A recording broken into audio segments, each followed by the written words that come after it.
at the time, think about this. It was no music, really. There was no wind in your face. The stuff you take for granted, wind in your face, is really taken for granted. Wow.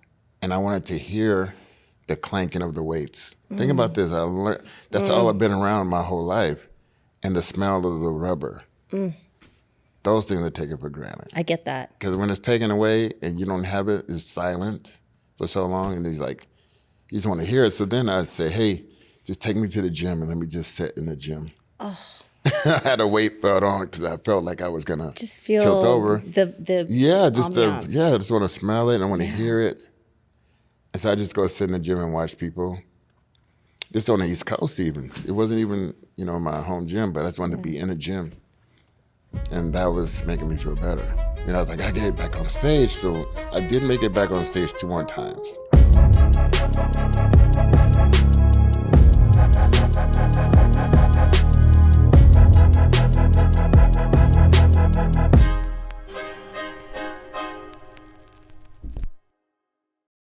Chris Cormier, it has been a long time coming. Yes, Wendy. Yes, we had talked about it, but I think it's time. It's time. Give me the real, because you are the real deal. Give you the real. I'm just kidding. I'm here to tell you the whole truth and nothing but the truth. I'm excited about that. So one thing that I just want to say right out of the gate is that something that I really relate to you, and something that I feel like I've really connected with you lately, is I have observed that you are a hustler. You have come off of your career of bodybuilding and you have been hustling ever since. And I want to talk about that. And I want to talk about, your strategy there and how you really took what you had and got to here. Well, Wendy,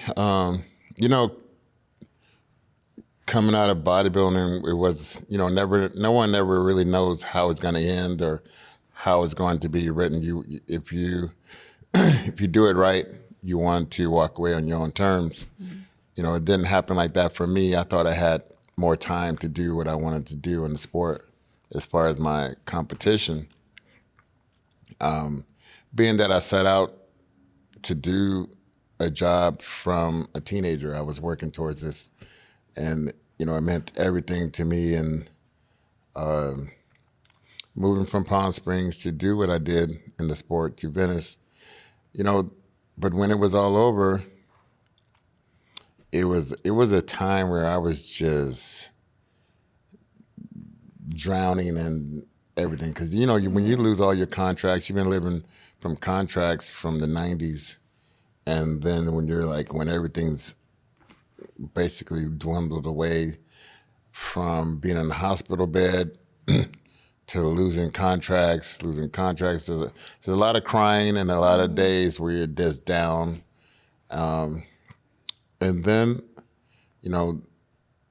I was trying to make a comeback and I got hurt again. Just spending the time in the hospital and the time trying to heal from the hospital, from different things you went to physically.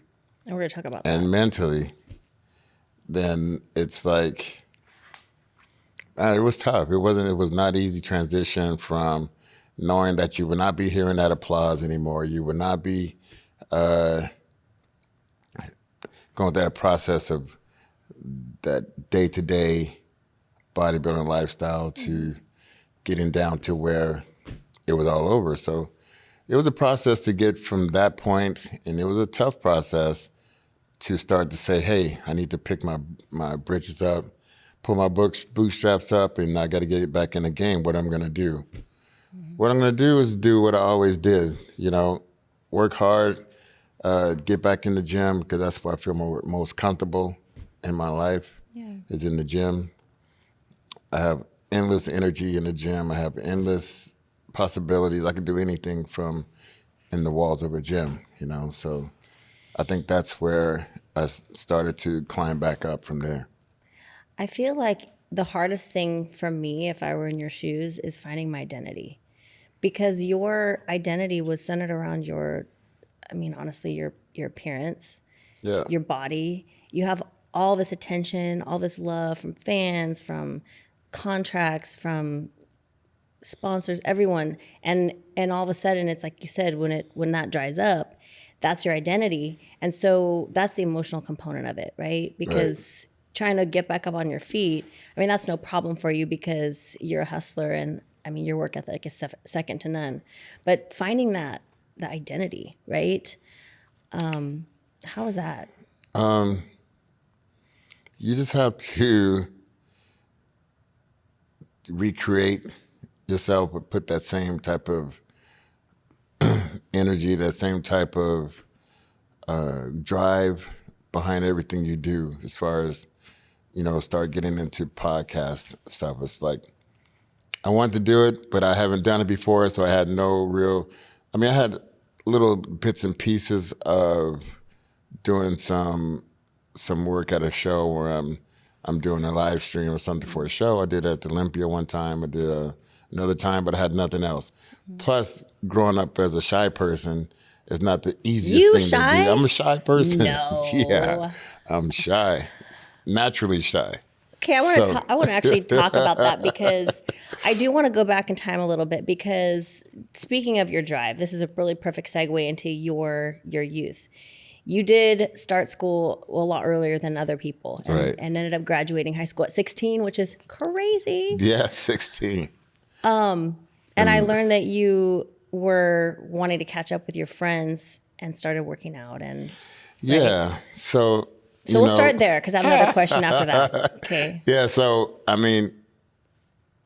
all my friends were like older, so puberty hit early for them and not for me. And I'm sitting there like, I don't want to take those showers with these guys. I don't want none of that. You're like almost a senior in high school at 14. I just want to go home. That's crazy. After football practice, I don't want to go home, guys. I'll just take a shower at home. Everybody's all fully developed and I'm not. Yeah. It's like, okay, so now speaking of being shy and being young, okay, something that I learned about you that I have to know the answer. Nobody has asked you this, which is crazy to me. You got a D in PE, a D in physical education when you were a junior in high school. Yes. No one has asked you why. What the heck? Why? Did your football coach give you a D? It was my football coach. He gave me a D. The thing is, though, I come from a neighborhood. It was all black neighborhood, and it was actually in Palm Springs, but it was a place called the North End, and it's we all dressed in the khaki, the whole khaki suit, you wear the loafers with the or the croaker sacks we called it back in the day. And that was my uniform. That was like, if you're not wearing that, then you're not cool. Yeah, you're not in the group, So I was part of a little group, and that was our dress code, So when it came down to PE, I wasn't changing out of the whole year. I'm dressing in my uniform. So that's why you got a D. Yeah, that's why I got a D. And you took the D. I took the D. You didn't care. You wanted to be cool. I want to be cool. I ready to be cool. Because I was dressing. That's where we dressed. And the thing is, though, that's the path I was on. It's like, because everything from the neighborhood meant everything to us, because it was us against everybody. Because no one. When you grow up in that atmosphere, that environment, that's just the way it is. You're part of that. I do think that there's something in there that creates successful people, though, because if you think about it, in the school system, you get rewarded for conforming. You get rewarded for being like everybody else. But in reality, that quality that you had where you literally were running in the opposite direction of what being a conformist was, that's literally how people succeed is by, I'm like this too. If everybody's doing something, I want to do the total opposite. Yeah, I'm a Leo. Because you're a Leo? I do not like to do what the norm is or what everyone is doing. I like to do my own thing or how I want to do it. But, the funny thing is, that was in the 9th grade. I was very young. But that D right there kept me from my football career because I had my whole, because that was 6th grade to 9th grade. That's the middle school. So then by the time I went to high school, they brought the 9th graders up with that same year with the high school. So that summer, after getting my D, and I was like, man, but I want to go to college. I want to go to college. So I cut my hair. I had a small group of fellas outside of the neighborhood group, and it was like 4 or 5 of us. And we did everything together, everything together. And that's when I was like, I want to go to college. So I started dressing different. So now I'm coming in with the shorts and the tennis. I never wore tennis shoes in my life up until I got to 10th grade. Yeah. So I never wore tennis shoes then. Did you convince your group that was what was cool? We just all decided together, like we want to do something cool. more. We want to do something more than what meets the eye, because, I could have just been a professional gangster and that would have been fine with me too. But it was just, I changed. All nonchalant. That would have been fine with me too. But that's what I wanted to be growing up. And then, when, when that decision came, everybody recognized it, so everyone in the neighborhood was calling us college boys and all this stuff. But I was trying to get my GPA up, and I had a hard time. I had to average a B the rest of my days to even get that up to a C. So when football was over, I could have went to Cal State Berkeley. Okay. Cal State Berkeley was recruiting me, but the grades wasn't good enough. So was this all coming from internal? What was your home life like? Well, just my mother and father was great. They worked a lot. 5 days a week my dad, 7 days a week my mother, 12-hour shifts. Wow. She was my first sponsor. God rest her soul. But she always pushed me, even when I was younger. Like, Chris, she was your first sponsor? Yeah, she sponsored what I wanted to do in life. Oh, as I far see as what you're saying. Money per month, every month. She was like, she just wanted me to get everything I could out of life. So she would just be like, do all you can. Like, even outside this neighborhood, go make other friends. Just go. So even when it came down to when I was making the decision, to bodybuild full, that's what I wanted to do, is be a bodybuilder. She was like, I remember coming home one day and she was like, I was in junior high at the time, because I went to Cal State Bakersfield first. We'll talk about that in a minute, but I remember the day I was writing on a piece of paper, Mr. Olympia, but I was a teenager. I remember when teenage, nothing. How old were you? I was 17 or 18, 17 Really? or 18. I was like, Mr. California, Mr. Teenage, Mr. California, I have a question Mr. about USA, I was writing on a piece of paper. I was in class doing this, and I just got up and I walked out. I was like, I'm going to go do this. I just walked right out of class, didn't drop my classes, nothing. Well, I have a question about that. I went home, and my mother was like, you need to go. You need to go to Venice. No way. She supported that. Yeah. Okay, but my question about that is, you had a teacher who encouraged you to go watch a Kathy bodybuilding. Loria. And Kathy Loria. And then there were a couple bodybuilders there that really caught your attention and made you Mike Christian. Mike Christian. Nice. He was guest posing, and I went there with a girlfriend, and it was 2 weeks. He said, "It's a show in 2 weeks. You should go check it out and see if you like it." And I was just up at her desk, and she was like looking at me like, "You have a great physique for bodybuilding." I was like, "What?" I said, "You think so?" Because I've been training since I was 12, and now I'm like 15. So I was like 3 years in, and she was like, "Yeah, you should try bodybuilding." And I was like, "Really?" So then I went to go see the show. It was in Palm Springs High, and it was Mr. Palm Springs. They had a lot of shows there at the time in Palm Springs. So at my high school auditorium, I went to go watch, and I was just like, I want to do that. I want to do that. I want to do That's so cool. I want to do it. And then I started getting ready.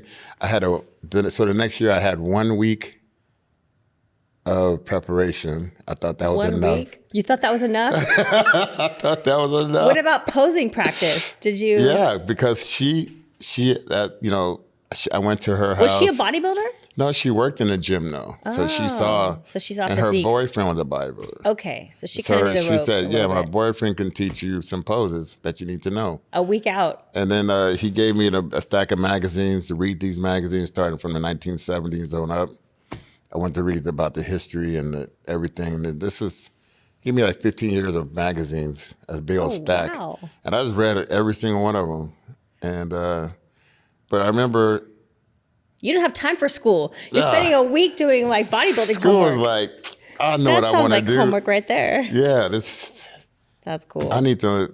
I mean, I was in math class, like doing my signature all day, all the time. I said, I got to know how to write my signature because I'm gonna be famous. I'm gonna be famous. So I'm just like 3 rows of Chris Cormier. Three Do you have a good signature? I'm the best in the world. I'm gonna get one. You got to see it. You practiced I it. practiced it from so my math cool. class. Oh, that is amazing. That's awesome. But yeah, so that was the thing. It was How did you do in your first bodybuilding contest at a week preparation? Well, I chickened out. You chickened In my out? first one. I was young and I was like, Maybe, so that was when I was like 16. maybe you listened to your better judgment. I chickened out. If you only spent a week prepping. I just got too shy. And then I was like, damn, Really? I'm going to be naked up there. Kind of. I'm going to be naked. Well, yeah, kind of.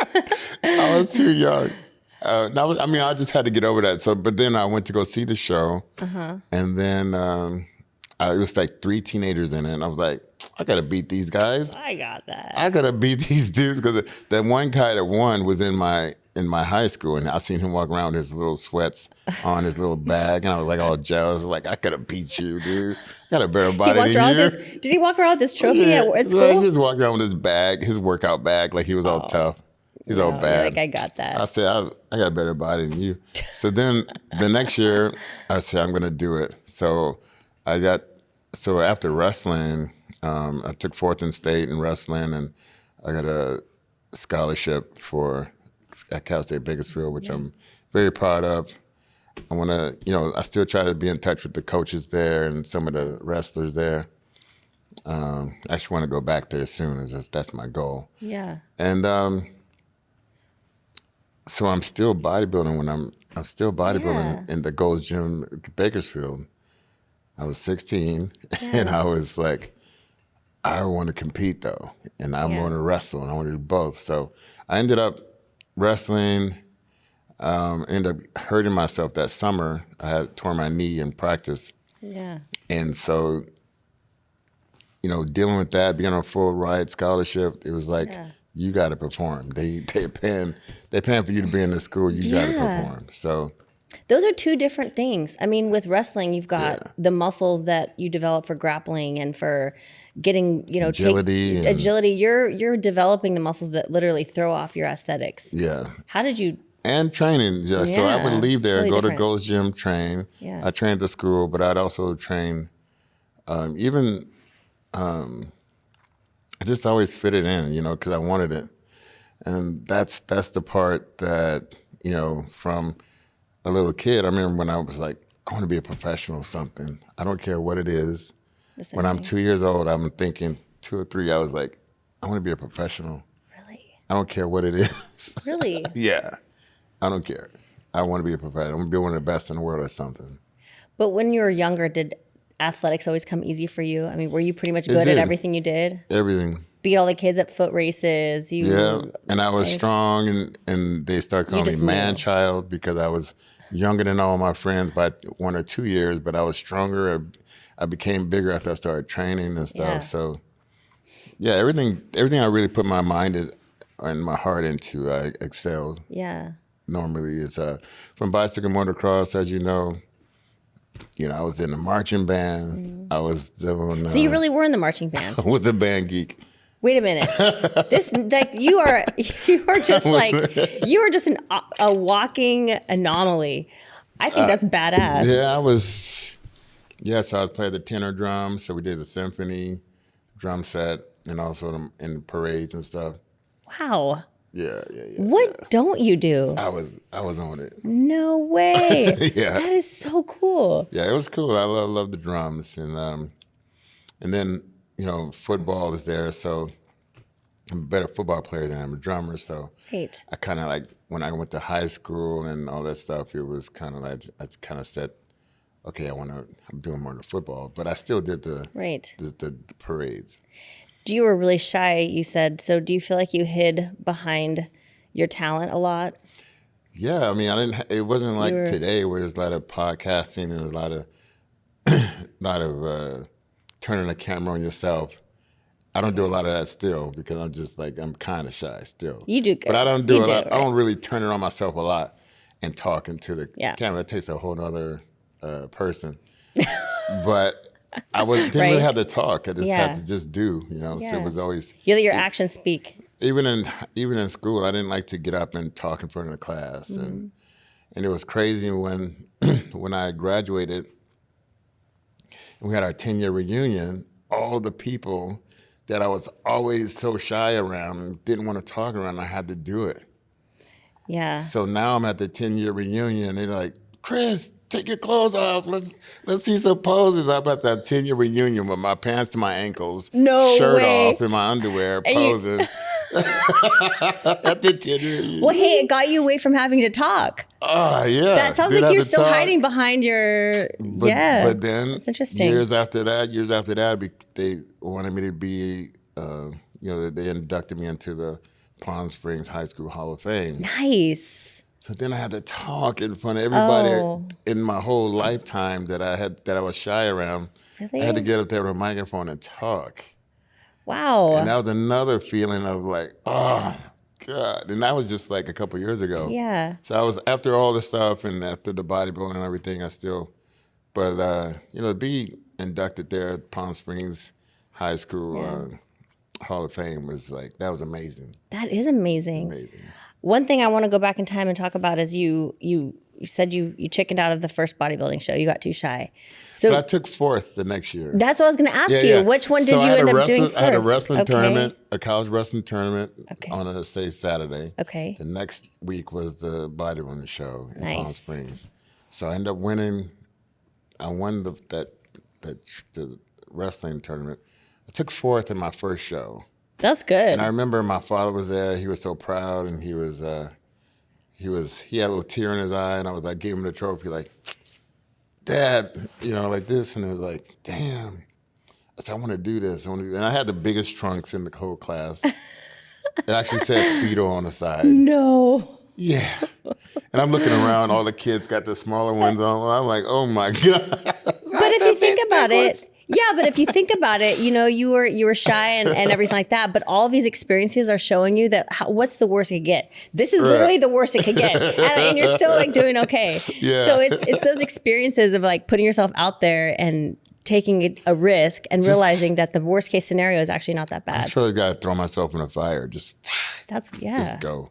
Yeah. So then the next year I had smaller trunks. I ended up winning the class the next year. What year was this that you did your first show?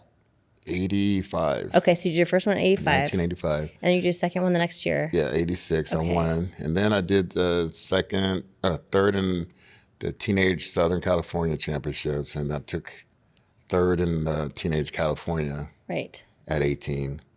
And then I was like, oh man, I want to compete against every teenager in the world. Like, I want to be Mr. World teenager, all this stuff. And I was like, so I just started searching out competition. I did like 7 shows in a row. Really? Yeah, each consecutive week I did a show. One in San Diego, Inglewood. Yeah. And I was winning a lot of these shows. One in Orange County, Mr. Orange, Teenage Orange County. And then I was like, okay, I'm 18. So then, like when I was 19, I said, I'm going to go for the Nationals. I'm going to go for the Cal. So I ended up winning the Ironman, Iron Maiden. I had like a bunch of competitions under my belt because I'm like, whether I win or lose, I want to go there and get on stage and understand what I need to do and what I don't need to do. And I'd go to shows just to watch the guys, what they're doing on stage.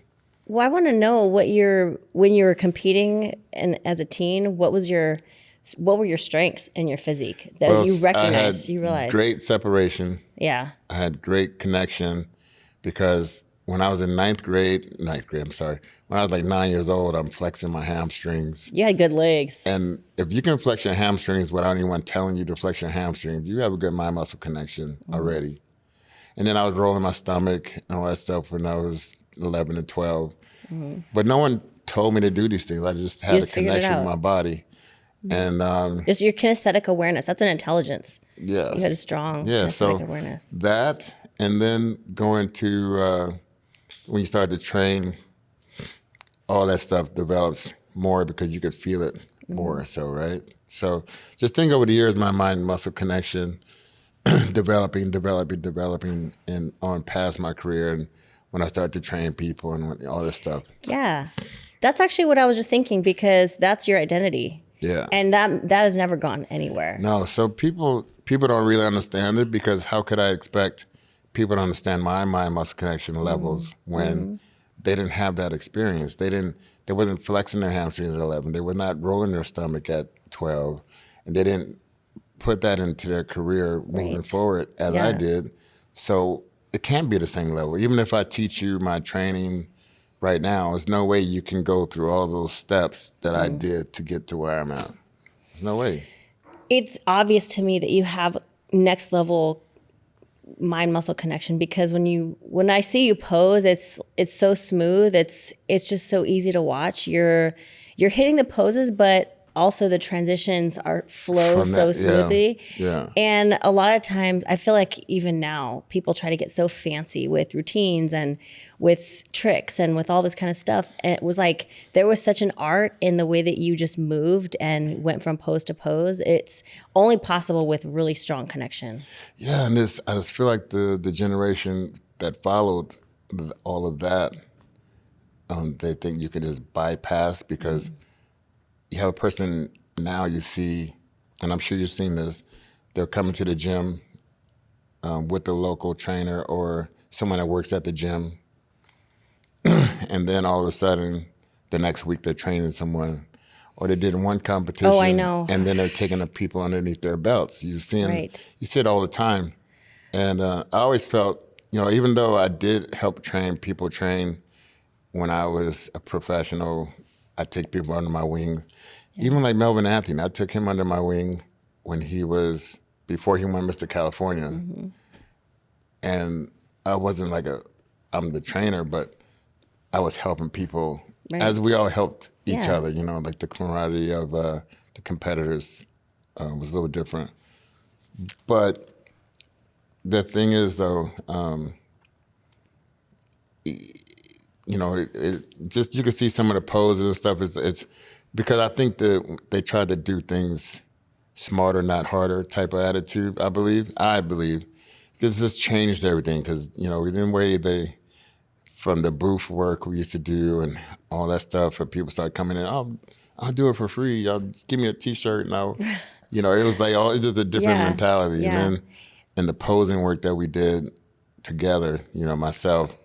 My other trainers partners, Rico McClendon and Flex Wheeler, we used to fall asleep in the posing room because we was in there so long. Wow. And it was so stuffy and sweaty, and we just like, all right, it's your turn, like that. I remember nodding off sometimes, or but we had a great group. We got a guy. I want to talk about these guys because they're very important to my career. Was those guys. Well, yeah, I want you to talk about them because, first I want to just start off by saying it's interesting that you talk about, the people wanting things yesterday or really, really fast. Because I think about you in 1999, top three, you and Flex and Ronnie, and your first competition was in 1985. So if you think about it, I mean, that's almost like 15 years later that you're on stage and everyone thinks that you're like fresh in your career because they don't see those like 15 years of you building up, right? Right, yeah. Which I think is is an interesting way of looking at it. But going back to your experience training with Flex, because you and Flex, your training videos where Charles Glass was putting you through workouts, those are some of my most educational videos I've ever watched. I mean, that's what literally taught me how to train.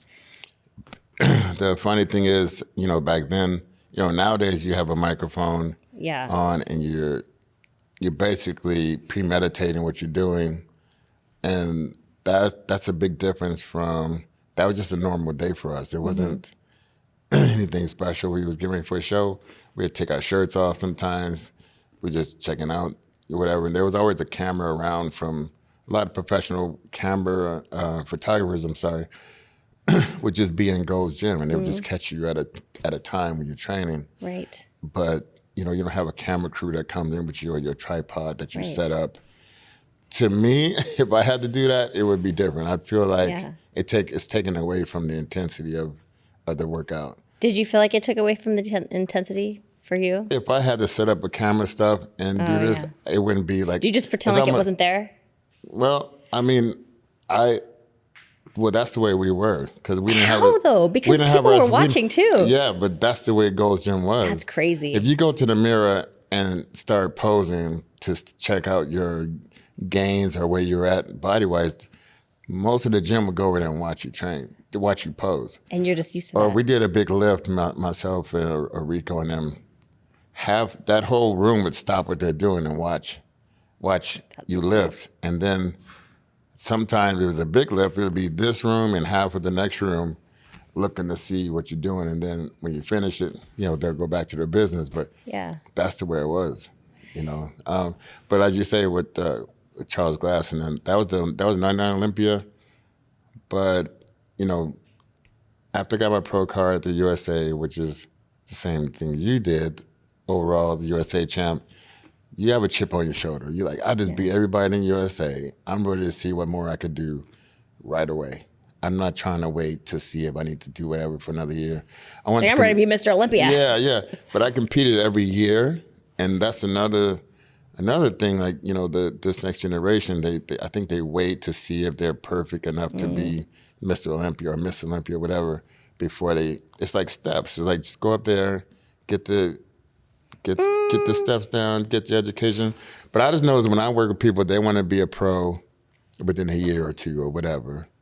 But they don't, it's not like, okay, I'm willing to wait and chip away at my physique and put it together how I want it to put it together.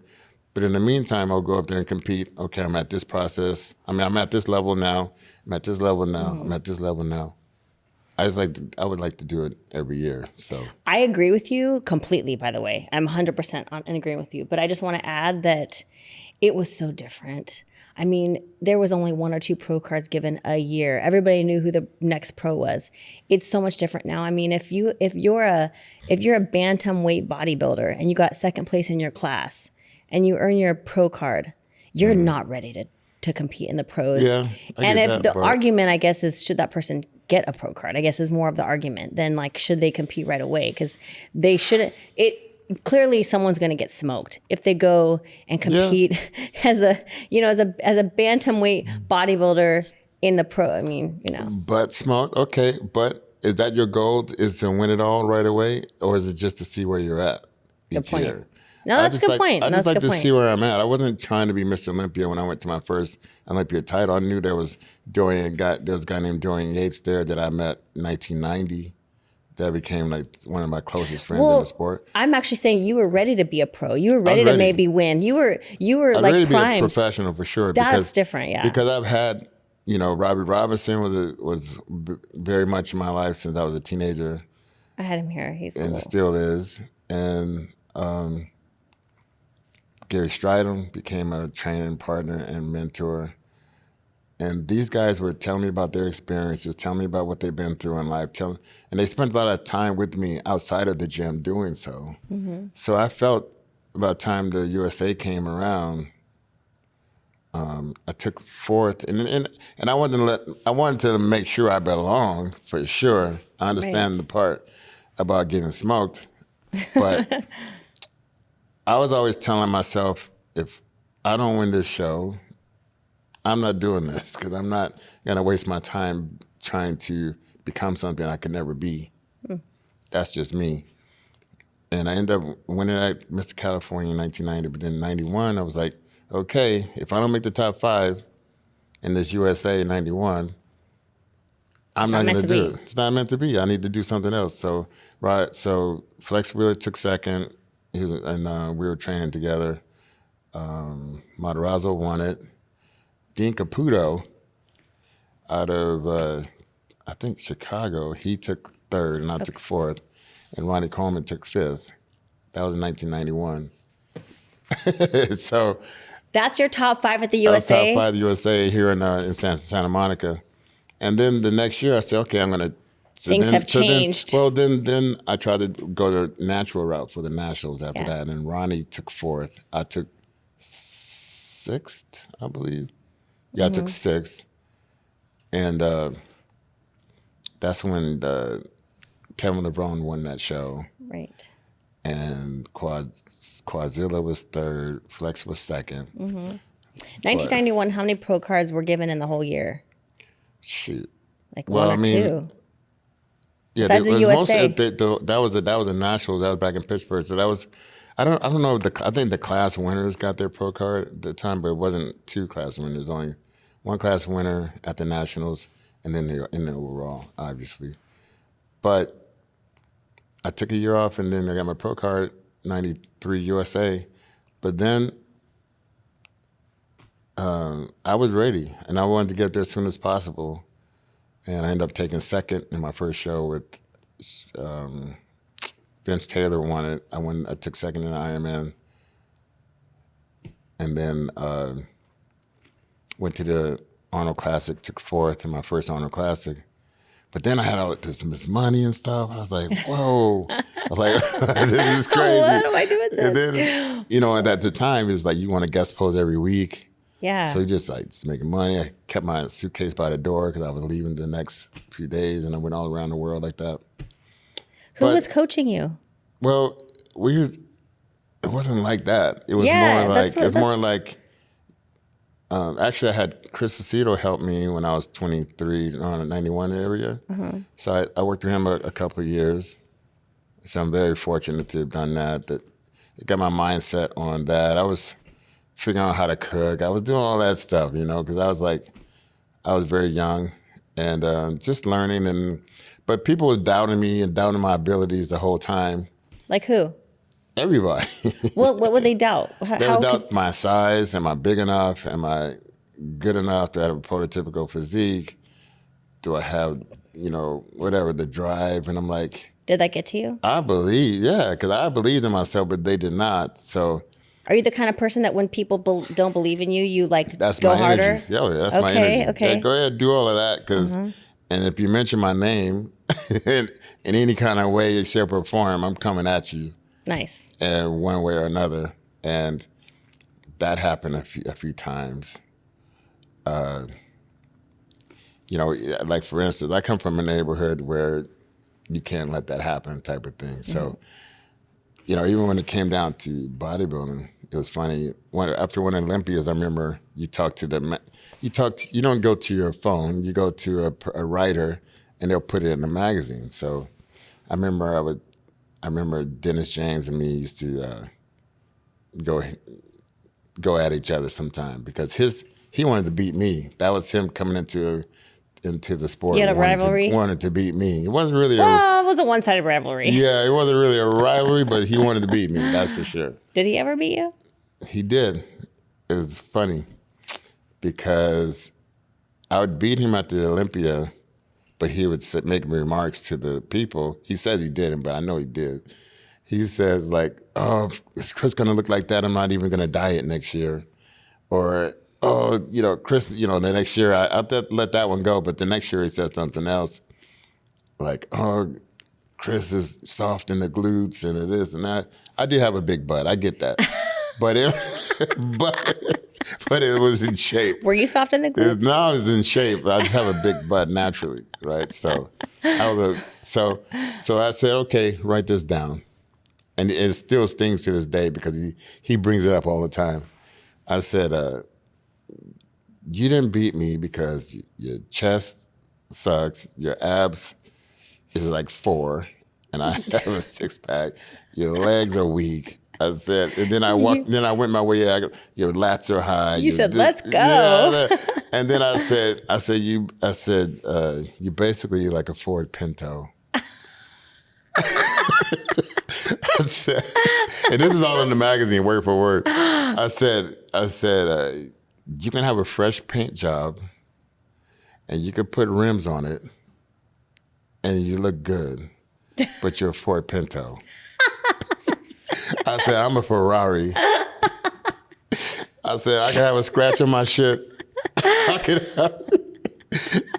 don't really have to be clean, it could be dirty, but everybody knows I'm a fucking Ferrari. Oh my gosh. That's why I beat you.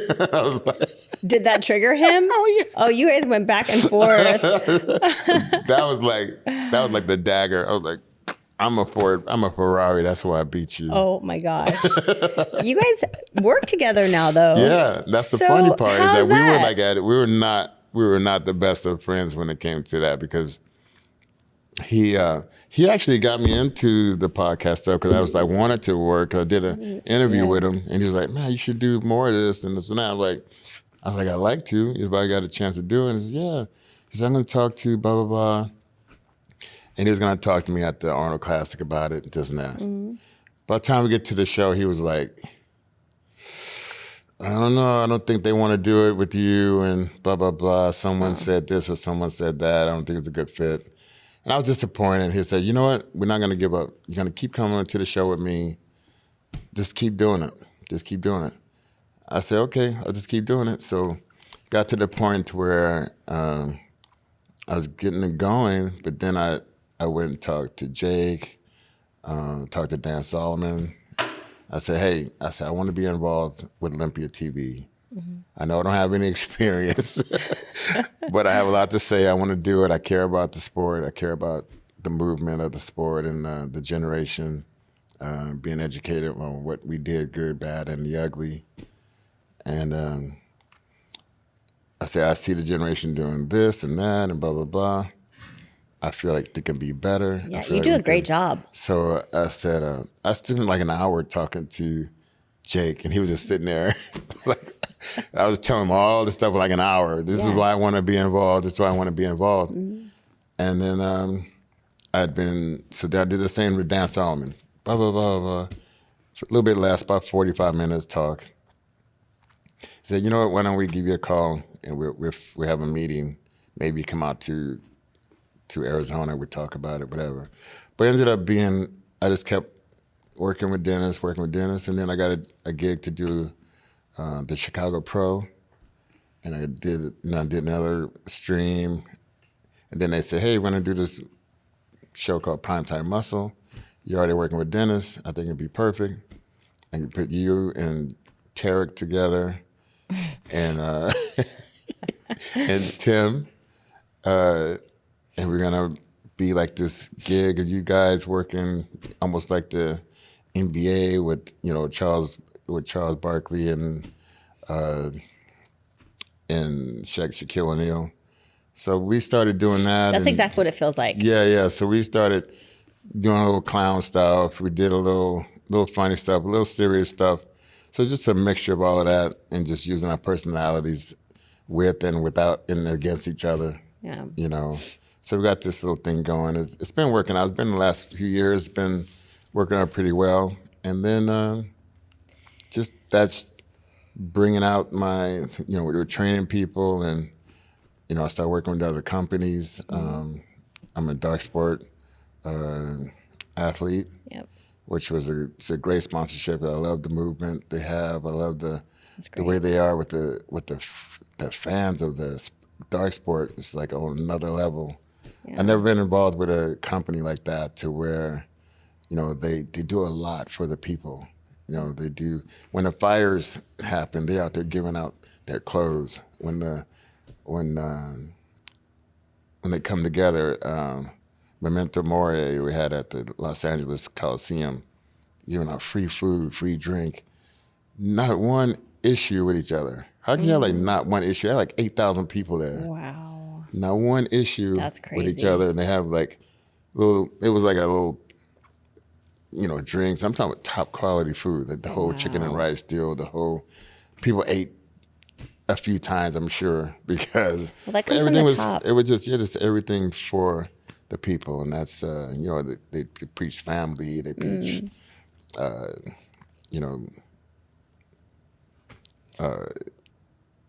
just like never Unity give and up, family. that never Yeah, give it's up amazing. attitude, family, and this and that. So I love that, and then an equipment company,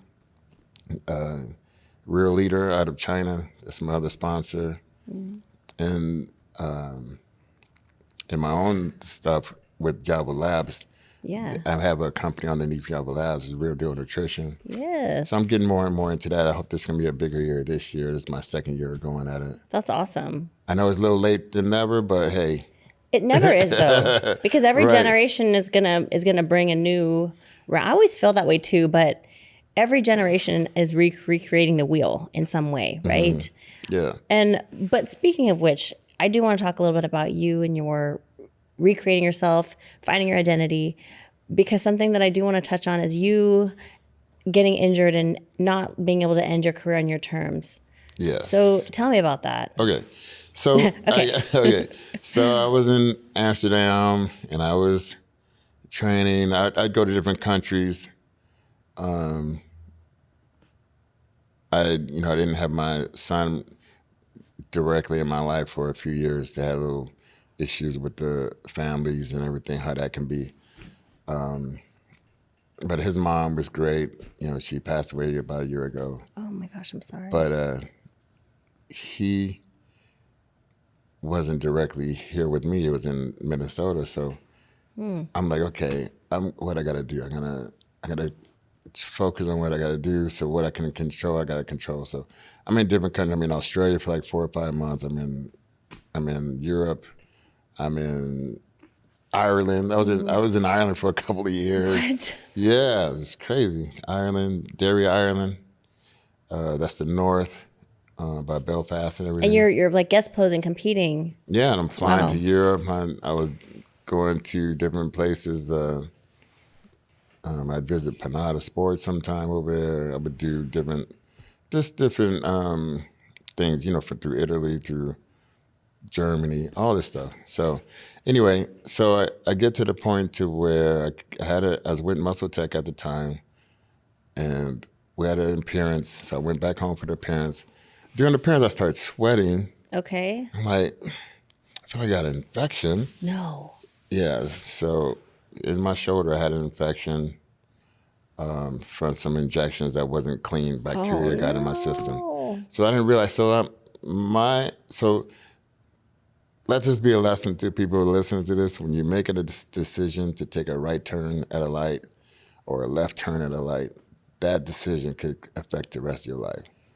If you should go to the hospital for something and you think you're gonna be like, oh, I'll just call my doctor friend and he'll prescribe me something. And, just those little things changed my whole life. What was your indication that it was life-threatening? I didn't know that until I was already in it. I didn't know. So I got some antibiotics. I was okay, it calmed it down, but it didn't kill it. I could still feel something a little there. And then Olympia's coming up. And so I'd been talking to Dorian all this time. He was like telling me for years in my prime, Chris, you need to come train with me. You need to come train with me. And then that's another thing I see a lot of this next generation. They don't take advantage of people like myself or that people that can really guide them to the highest level possible, because when it's done, it's done. You don't know if you're going to walk off a curb and tear your ACL, or you don't know what's going to be it, but it's going to be it one day. Right. So When we say it like that, it's true, right? it's true. But when I made a decision to do that, then I'm training. I'm finally like, okay, Jermaine is saying I should go to train in England. Dorian's been trying to get me to come to England for years. I was too comfortable in Venice where I was at, to where I was like, you know what? Sometimes you got to get uncomfortable to make something really happen for yourself, whatever that is. And so I'm I'm in New Jersey with a good friend of mine, Bo Baston, and I'm training there in Hackettstown, New Jersey, and I'm about to go over the pond to go to Dorian's. So I'm talking to him, I'm training. Went to the gym one day, and we're doing these vertical squats, and I felt something in my back. I'm like, oh, man. No. 'Cause I know I had back issues from when I was a kid. I was talking to this girl, and I was doing squats. And I turned to say something to her, and my back went out. No. Yeah. Was she worth it? It was at the time, yes, she was. At the time, she was. She had the body, the face. I was just like, ah. Well, you know. I ended up getting the girl, but it was like, I was on the ground for like an hour and a half. I couldn't move. But that injury stayed with me throughout my career to where I had to be watched some of the things I did, how I did it.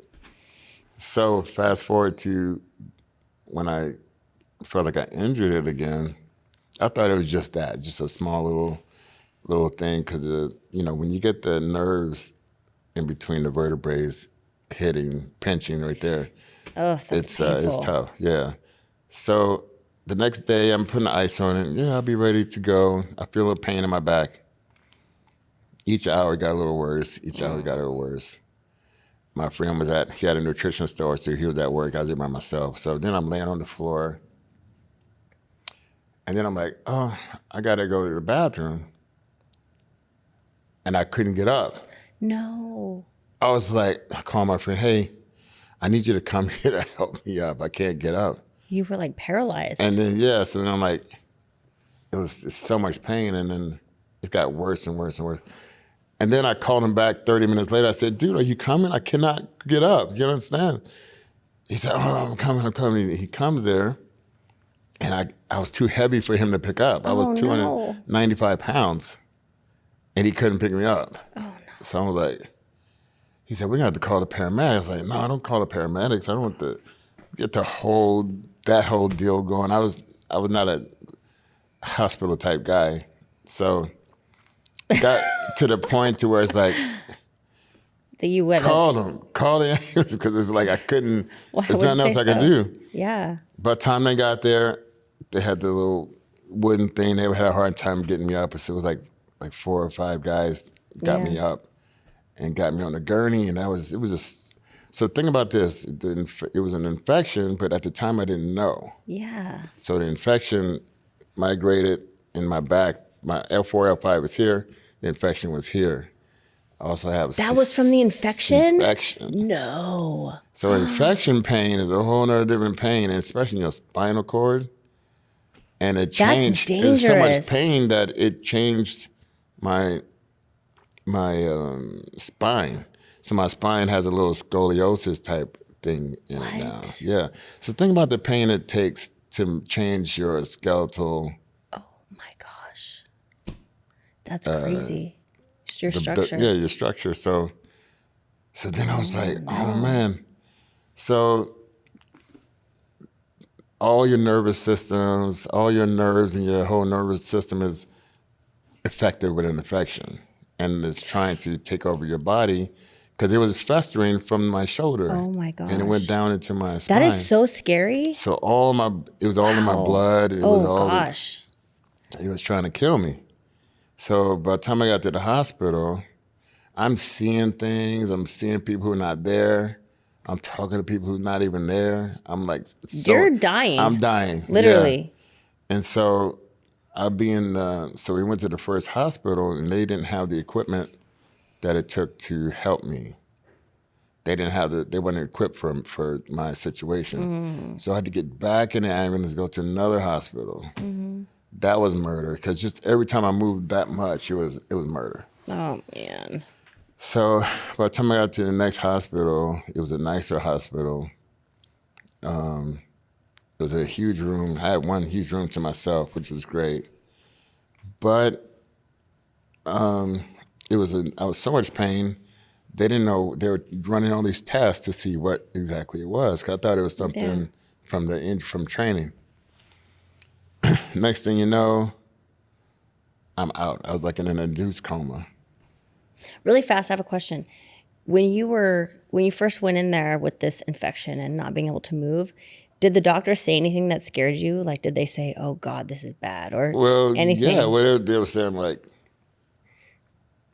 well, at first I didn't know. Right. I didn't know. So Yeah. I was freaking out. I told you I have claustrophobia from wrestling. So I felt like the walls were just coming down on me because after I found out, well, actually when I woke up, they put me in an induced coma to calm me down so they can try to figure out what's wrong. Mm-hmm. So when I opened my eyes, it was like a month and a half later. You were in an induced coma for a month and a half. Yeah. So I was like, what? So when I woke up, people were there, and I was like, I looked on the calendar. I was like, damn, I've been here for 5 days. I'm thinking like, that's crazy, 5 days. And it was like, everybody looked at me all weird and was like, Chris, you've been here for over a month. And that's when I freaked out. Get me out of here. Oh my gosh. I need to leave right now. I would freak out I got too. the Olympia coming up. They were like, Chris, you can't walk. I was like, I can't walk. I just started crying and I was like freaked out. I was like, oh no. I was like, bro, what do you mean I can't walk? I'm like in a back brace now. And I said, I need to get out of the hospital. You really felt like you were going to compete still. Yeah, you were I wanted like, to, yeah. Oh like, my gosh. There was like, you're like, I'm competing. I'm still thinking I compete in Olympia. So oh I'm my like, gosh. I said, how just far out were you from the Olympia at that point? I was about 3 months, about 12 weeks out. You're like, I got this. I got 12 weeks. Yeah, I haven't put it away. I still got to do it. So then it's like, because everything ran off of that. I was with Muscular Development at the time, doing stories. I was with Muscle Tech. This is your whole life. Yeah, that was it. And so when that came down to, they said, okay, but if you leave, it's going to be bad because I didn't know how good I had it. I had it good if I could have just stayed there. The funny thing is the doctor came. I had to check myself out. I did a straight Tupac on him. Like, I'm out of here. I'm getting out. So they put me in a big wheelchair the size of this chair. I got in a cab, and some people I met off of MySpace, they came to help me. And then I was just like over in the hotel. I got my PlayStation, and I'm just like, I ended up looking in the mirror. I was like, because think about it, I haven't shaved, nothing. That's the first time you look in the mirror. Yeah. So you're in the hospital, you never look in the mirror. You popped out, got in the cab, got home, probably ate a meal. Well, and before you ever looked in the mirror. I was still on the East Coast. I was still on the East Coast, and I was just like, this is hilarious. What the fuck, dude? Like, why would you let me look like that? What about your body? How did your body look? Everything, my legs were gone. Was it all still there? My legs were gone. Shoot. I lost like 60 pounds. No. I was 295. Did it freak you out when you stepped on the scale? Well, I couldn't walk. Oh yeah. Think about that. Oh yeah. So that's I couldn't. True. I had a walker. I keep forgetting that you can walk because you were still thinking you were going to do the Olympia. Yeah, so in my mind, it's not processing that you can't walk. And then I was like, so then I'm like, the doctor came to the hotel like 3 times to check on me, which I know is not normal. Right. No doctor's going to go to your hotel to see you. Right. Then they said, Chris, you got to go back to the hospital. We can't help you here like we can over there. So I went back after 4 or 5 days in the hotel. And when I went back, now I'm in a room with another guy. And, and I'm in a small room. I got a security guy out the side because I'm a flight risk type person now. You kind of screwed yourself over on that one. I don't know how good I had it, huh? You kind of screwed yourself over. Yeah, I screwed myself over, man. And I'm like, and this guy kept using the bathroom on himself. And I'm just like, bro. This is not the way it should be. Not life. This guy's ripping the cat. He's like an older guy. He's like, this is horrible. Talking to me and shit. Oh, like, no, bro, leave me alone. Leave me the fuck alone. Would you please stop? What was wrong with him? He was old and he was decrepit. And I don't know what was wrong with him. He was crazy. He was talking mess to all the nurses. And I know if they team you up with people that have similar situations. I don't know. I was like, bro. Doesn't sound like it. So they are washing out the whole floor because I'm in there over here they wheeled me over here because he didn't use the bathroom all over the place, and oh my Man, God, that sucks. That's like crazy. just like insult to injury, because you are literally like still in your mind, like thinking, I just lost everything. We're talking about 6 months of, and then I was like, and then sometime I would go out of the hospital and I'd go to my friend's house. Yeah. But they had to put a drip in my arm with all the antibiotics. So that was making me constipated. Oh my gosh. So then it was things coming out of me that wasn't my size. Let's just say that.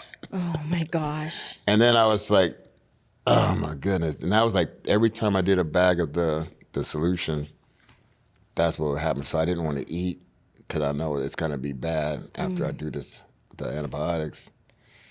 Oh, and it was terrible. Gosh. It was like an ordeal, man. It was like, it's horrible.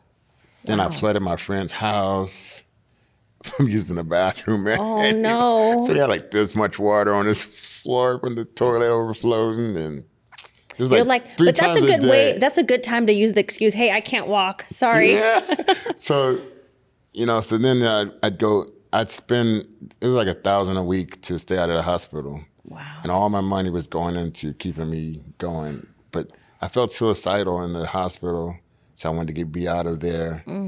So I'd spend as much as I could spend, and then I'd go back to the hospital. And then I'd come out, and oh my goodness, it was crazy. So people, it was bad. And then I slowly got better. I got to where I could start trying to walk to there. And I got some video of that when I'm like taking my first steps with the walker, And that was my rehabilitation, was to walk. So each day I had to try to walk. Were you driven by the idea that you were going to eventually get back up on stage? Oh, yeah. Like it didn't even cross your mind? No, I got to get back up there. So I didn't want that to beat me, No. And so I remember I was in Washington Heights in New York at my friend's house, and you don't know if you live in a state in some, I know you probably never been to a place like that, but it's kids outside cussing like 3 o'clock in the morning. Like I felt like it was like right there, because it was like, I've been to places like that. Yeah. So, and to walk in the neighborhood where you're very vulnerable like that with the back brace on, it's a bad neighborhood. Yeah. It's trippy. And then you just walk in. I couldn't even put on my shoes. And not to mention, I didn't use the bathroom for over a month and a half. Oh. So I couldn't even get on the toilet because I couldn't bend my legs enough for that. So I used the bathroom in the trash can in the my gosh. In the hotel. Oh, you poor thing. And I could not wipe myself. None of that. That sucks. It was crazy. So my friend had to help me with all of that. Oh my goodness. I'm just like imagining how in the world I would stay mentally strong through all of that, because and this is so true, and I'm going to say it, you don't have to say it. It's so different for somebody like you, because you have it all. You have the fame, the fortune, the body, the attention. Everybody is like eyes on you, and you're used to this being your lifestyle. So a normal person, I'll say, who doesn't have all of that, right? It would be tough enough to go through all of that without the contrast. But for you, having that contrast, going from having it all and then being in this moment, trying to find that will and that motivation, that just feels like it would be so hard. It was too hard. I just cried myself to sleep every day. And then all of a sudden, every TV program got an injured athlete, not able to make it anymore, lost their career in their sport. Now they're trying to do this. Every day I'm watching that. But that's where your focus is on right now. That's all you're hearing, because that's where your wavelength is. That was it. That's crazy. And so I ended up going back and forth out of the hospital. And then when they finally released me to be able to go back to the West Coast, and then people would call, Jim Manuel would call, my son would call, different like that. But it was just like, it was a period where I was like totally seeing people that wasn't there.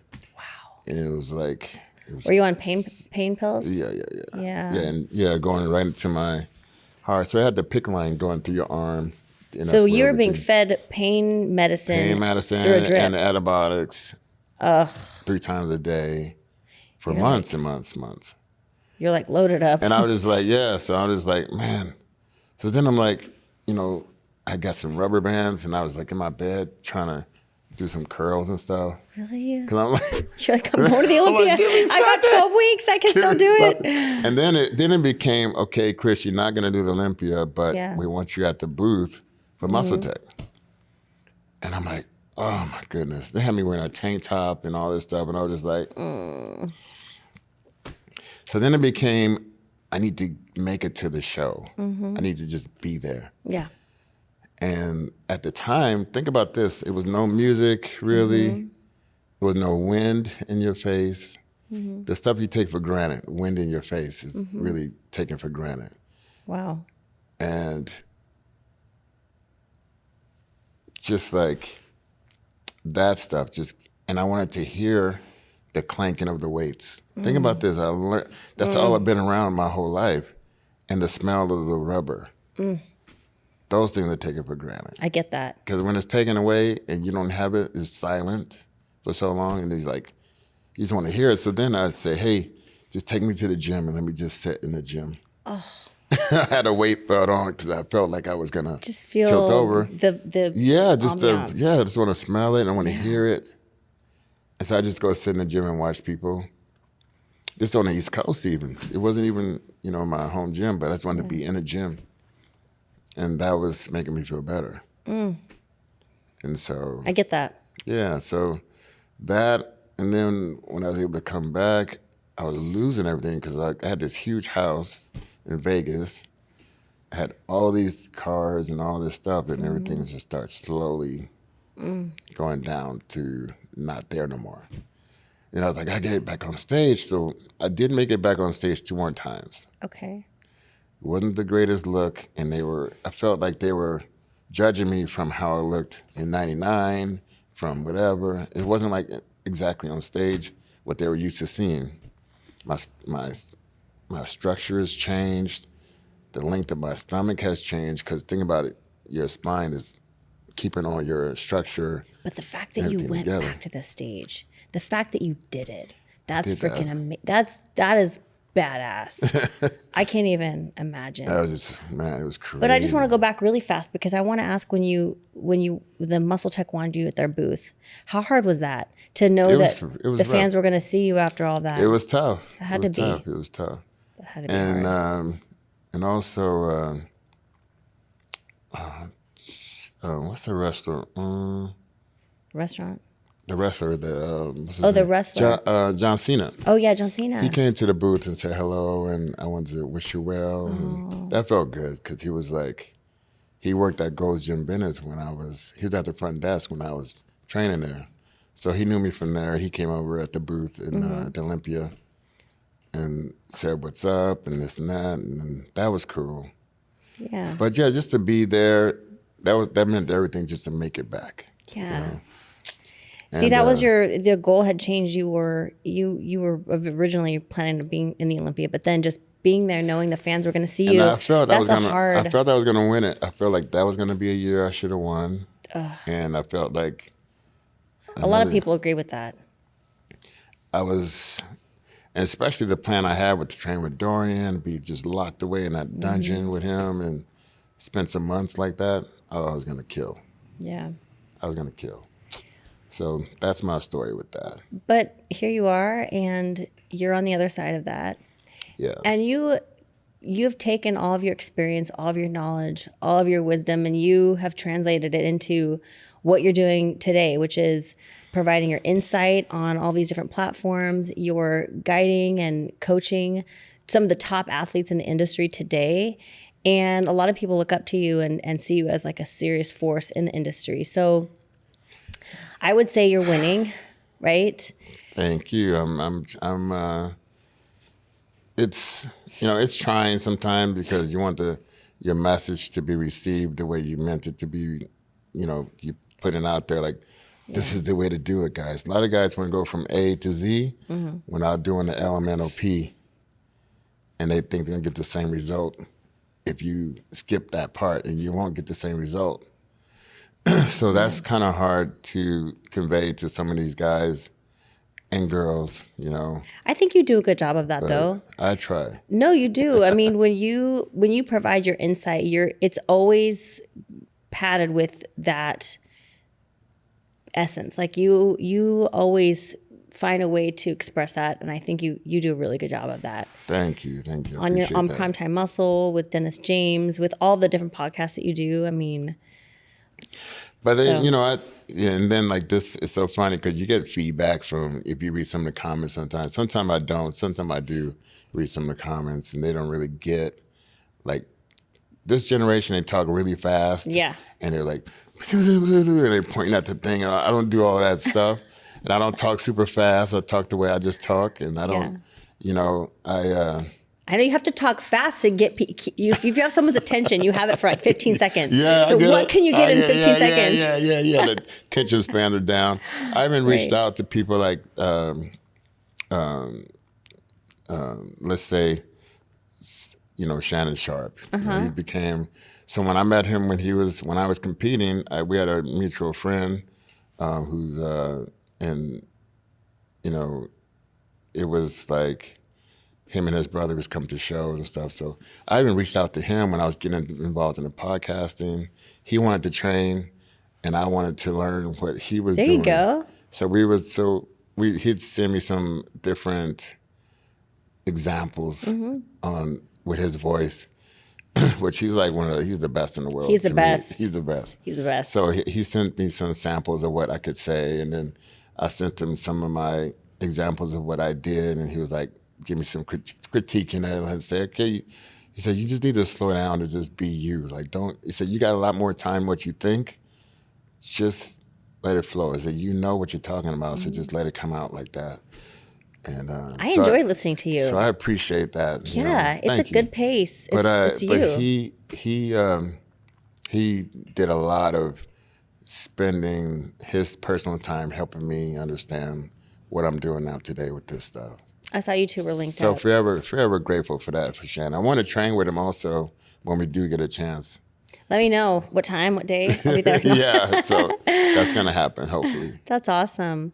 Well, this is our Make Your Mark series. I feel like we could talk forever, which I'm sure we will. We have a lot to catch up on. Yeah. But this is our Make Your Mark series. And, you know, when you think back on your life and you look to your future, you know, what mark do you feel like you've left on the industry, and what do you want to continue? I don't know. I mean, I feel like I feel like some people don't understand me, and some people do. I think people that are around me when I was actually doing my thing in the sport, they have a different perspective on what people would just hear. Oh, this guy's just go to parties and he would this and that. I didn't do anything that everybody else wasn't doing as far as that, 'cause I probably was the first to do it. I probably was more flamboyant doing it. I probably had my shirt off, something like that. But, you know, Jay was in the clubs. Ronnie was in the clubs. Mm-hmm. They'd come to my parties. We would see, whatever. We all had a good time. We let our hair down at times, you know, after the shows, particularly. And I wasn't there, so. But yeah, you should have been there. But people, they blur the history and how it actually was. I don't really like that. I want the history to be told as it happened, what it was. And you can do that going on back in history, the centuries ago. People would change the history of what it actually was and how they telephone. Yeah. And so if they knew my work ethic from my wrestling, when I had no food in my stomach, I'm able to go hard without that. And then like you get today and people want to give you a cheeseburger because you didn't train legs today the next morning. I'm like, you don't need no cheeseburger to train legs. So it's just that I just want people to know my work ethic was real. I come from a place of, I had a lot of heart and a lot of passion behind what I do. I still like to convey that, and everything comes from the heart. Me helping the next generation, things I do, I put my heart and soul into it. So I think being called the real deal comes from a lot of that.